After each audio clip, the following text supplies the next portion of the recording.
Hey guys, what's up? Hey, Jeff Hansen here. I got an incredible topic today.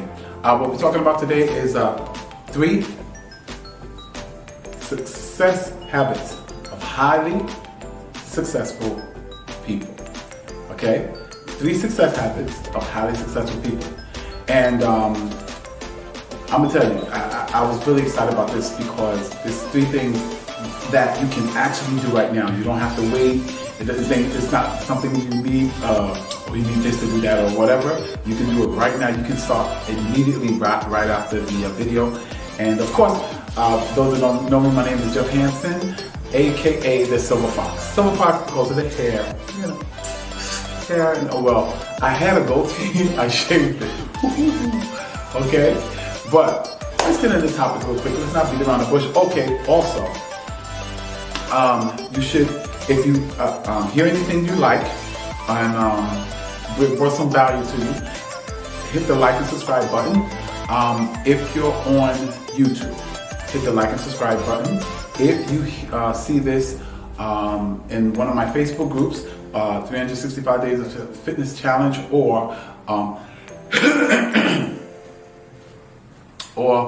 my Facebook page, simply friend me and be a friend, and you can get the notifications for every show, because I have a live talk show. This is not the live talk show, but this is a video. But I have the live talk show every night, 7 days a week, Monday through Sunday, 7 to 8, okay? And you can get all of my content, okay? All of the videos, okay? So, let's jump right into it. Boom! Okay? 3 success habits of highly successful people. Okay? First one is this. Be open to risk, or take risks, but be open to calculated risk. Meaning, you don't make foolish decisions. Don't go get all your money and put on a racehorse and wishing it wins. No. Or take all your money and put in the lottery. No. Calculated risk. Meaning risk that you have some semblance of control over. Okay, because to take no risk is probably the riskiest move ever. When you take no risk, that's like you're looking to live phenomenally. You're looking to live a very successful lifestyle, and with no risk, that's impossible. And that's one of the things I noticed about people that are not successful and people that are successful. People that are successful look for calculated risk. See, buying a house is a calculated risk. Buying an investment property is even a greater calculated risk. Okay? Successful people, they'll go, do you have benefits? And will I get paid every week? Where the highly successful says, if I perform, will I get paid? And the greater I perform, the greater I get paid. They look forward to that. But those that are not, they're not, they're risk adverse against risk, they don't do that. But then they're low risk, low reward. High risk, high reward. And the best kind of risk is a calculated risk, where it's a risk, a smaller risk, but it's a great big reward. Those are the ones you look for. So be open to calculated risk. Because I'm going to tell you something. Jim Carrey had a story about his family, which I thought was so powerful. He said that his father had a natural gift of comedy.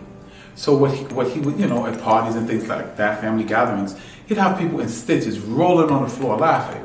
So he said his father could have been a great comedian. But he didn't take that risk. He knew it was a risk, and he decided not to take it. He became an accountant instead. A nice, safe accountant job, right? He ended up getting fired from that accounting job, and their family struggled to make ends meet, struggled to put food on the table. See, and he said the lesson that he learned, and I thought this was so powerful, he said the lesson that he learned from that was, you can fail at what you don't know. So you might as well go after what you love.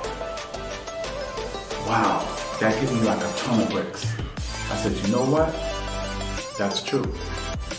And so I started gearing my life toward calculated risk. I started opening the door to calculated risk. It was a calculated risk that got me this beautiful apartment. It was a calculated risk that got me my vehicle that I'm driving now. That's actually having me making $1,400-$1,500 a week. It is, all these things are calculated risk. Calculated risk means starting my wholesale company. Calculated risk, building a gym and taking on clients to train. All these things are calculated risks. But I've been safe before, and I was working 12-hour days, standing in a warehouse, putting food in a basket. I've taken the safe way, and I ended up struggling every single day to make ends meet. No. I'll do it the way my mentor told me. Calculate the risk, Jeff. Calculate the risk, calculate the reward, and if it's worth it, take the risk. Okay? 2. Number 2 habit of highly successful people. Think big. Think big. There's a book that I read years ago called The Magic of Thinking Big. I've read it recently too. The Magic of Thinking Big. The magic of thinking big is, if it's not big enough, it doesn't create that excitement that gets you up early, to make you work harder than you've ever worked, to make you train harder than you've ever trained. It gotta be big. If it's not scary, it's not big enough. If it doesn't scare the people around you, and the people around you start laughing at you because you set that goal or that dream or that aspiration, it's not big enough. Do you not know it takes just as much strength to shoot for something small than to shoot for something big? But you know what the difference is? If you get something small, what do you got? You get something big, you got something that satisfies you, something that make you say, oh man, it was worth it. I remember it was a New Year's morning. I got up and I just started running. I wanted to run, and I went out running. And I said, this year I want to do something that I've never done before. And I wanted so far out of my comfort zone. Oh my God, I want it to terrify me. So I said, I'm going to run a marathon. The most I had ever ran was the 5 miles I ran in the Marine Corps. I'm going to run a marathon. So then, I didn't even know how much a marathon was. So I went and looked it up. 26.2 miles. I said, Lord have mercy. What? Man, boy, are you crazy? Especially, you're 49? You going to run your first marathon? You crazy. You know what? I'm gonna do it. So I made up my mind. Started downloading the stuff and reading marathon books, watching marathons, watching those Africans who are amazing. And I started training. At first I ran around the block, ran half the block, walked half the block. Then I could run the whole block. Then I could run 3 blocks. Then I could run a half a mile. Built up. Got to the place. I ran a marathon. When I ran across that finish line, and they give you your finisher's medal, yes! Felt good about it. Yes! All the pain. Yes! All the soreness. Because it was worth it. And what if I set a goal to run 3 blocks? Duh. Right? So, magic of thinking big. The magic of thinking big is that it makes you grow. It will demand that you grow. It will demand that you become more resourceful. It will demand that you make more money. It will demand that you study harder when you set bigger goals. And it will demand you evolve into what you dream to be. Because if it's big enough, you gotta realize you're not big enough at that time to have it. See, I had to grow and expand to run that marathon. I have to grow and expand to go skydiving.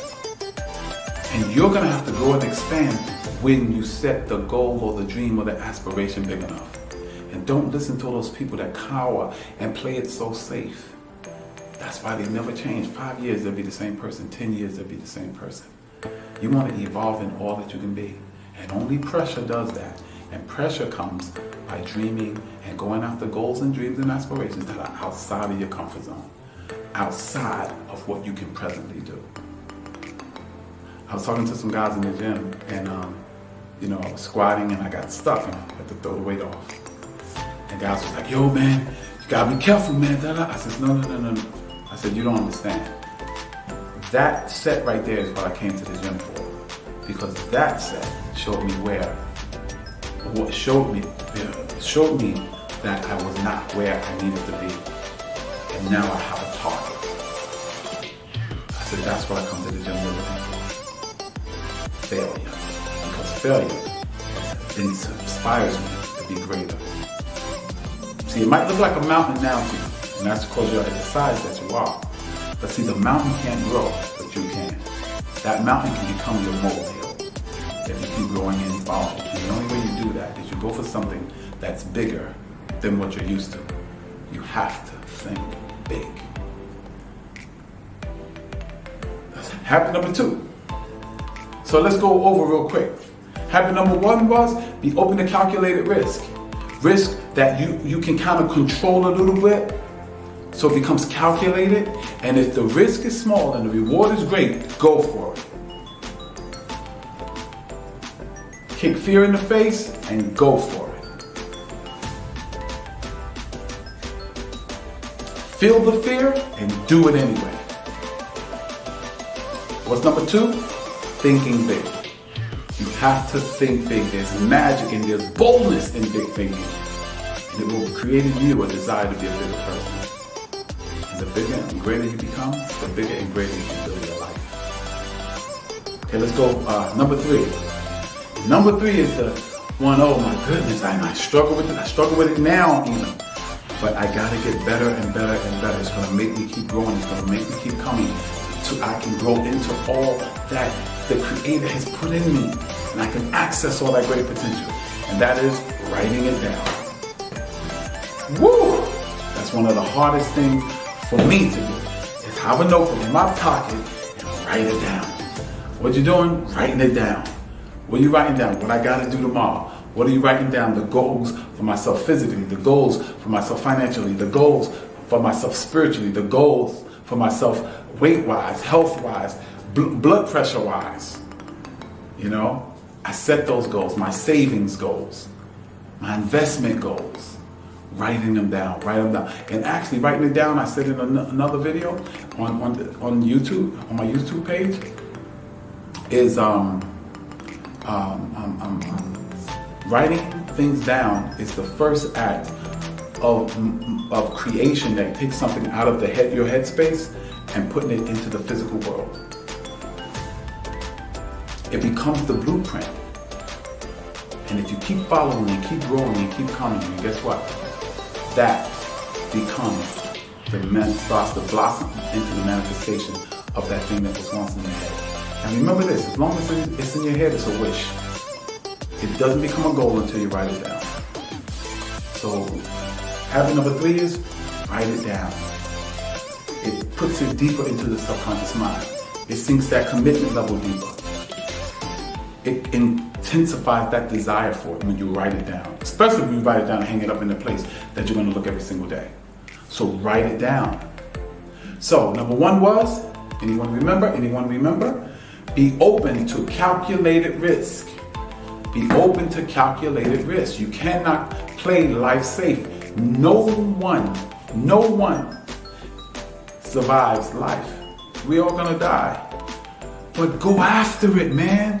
Don't be controlled by fear. Don't let fear paralyze you. Let fear galvanize you to become all that you need to be. 2, what's number 2? Thinking big. You have to think big. There's magic and there's magic in it. Magic and boldness in it. You become greater when you think big. Your compensation is so much better when you think big.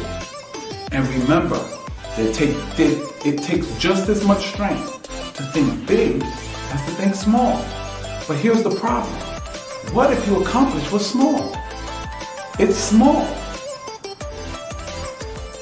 But if you accomplish what's big, there's a sense of satisfaction, there's a sense of greatness, there's a sense of accomplishment that you have. And remember, if what you're thinking about, if the goal you set or the dream you set, if it doesn't scare you, it's not big enough. If people are not laughing at you because they think it's foolish, it's not big enough. It has to have the power in it to embarrass you. Think big. That's number 2. Number 3 is write it down. The first act of creation, of manifesting it from the spiritual world to the natural world, is writing it down. Because that's something in the spiritual world that only you know about, and you just put it on concrete paper. And remember, as long as it's in your head, it's a wish. When it gets into when you write it down, it becomes a goal. That's a major difference. Because that will make you stay focused on it because it's right there. Okay?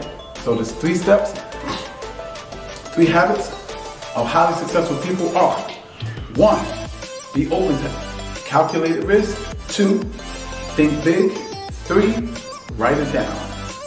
Okay, this is Jeff Hansen, aka the Silver Fox. And remember, if you want to subscribe to our channel, go on the channel, check out some of the videos. Got a lot of good content on there. All you have to do is put T-B-Y-E, or Jeff Hansen T-By. And that's the YouTube page. Make sure you subscribe, hit this, the notification bell so that you'll get our notifications when the show is on. The show is on every night, and it's a live show from 7 to 8 p.m. Okay? I hope to see you there. Make comments and let us know what you would like to hear, what you would like to see, and we'll try to accomplish that. Do that, okay? Also, if you watch the show in its entirety when you're on YouTube, we oftentimes give you free audiobooks and free resources that will help you become you 2.0, to go from you 1.0 to you 2.0. Because on our show, we believe that if we give you tips and share tips and strategies with you to help you become the best you ever, you'll build your best life ever. So God bless you, and may heaven smile upon you. Peace.